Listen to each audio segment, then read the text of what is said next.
ल हेर्नु है साथीहरू, मैले अहिलेसम्म यस्तो कुनै पनि कुराको परीक्षण गर्थेन।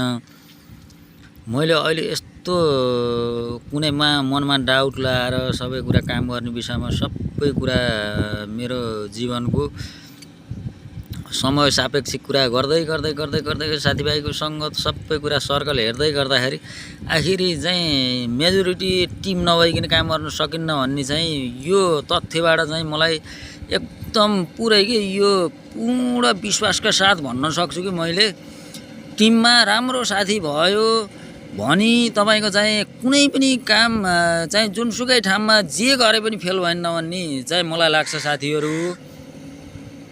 आज मैले हेर्दै गर्दाखेरि तपाईको म यो कुनै ठाउँमा तपाईको खेतको माझमा बसेर आफूले खाएको चिज त्यहाँ मैले त्यो कमिला रगमगिएको देख्दाखेरि हेर्नु मैले सुरुमा कति हालेको थिएन, अहिले लास्टमा कति हालेँ त्यो चिज हेर्नु। अनि त्यो चिज हेरिसकेपछि सबै कुरा चाहिँ यसको चाहिँ सबै विचार तपाईहरुले गर्नु त घर मिल्यो भने, गाउँ मिल्यो भने, समाज मिल्यो भने, टिम मिल्यो भने के हेर्न सकिन्न ल साथीहरु। हेर्नु त यो कमिलाहरुले एकमुठी तपाईको चाहिँ चाउचाउ मैले फेरि तपाईको खाँदैको मलाई त्यो मजा लाग्यो। मैले दुई तीनटा दिएको थिएँ, मजा लाएर यो टपिस चाहिँ हालेँ।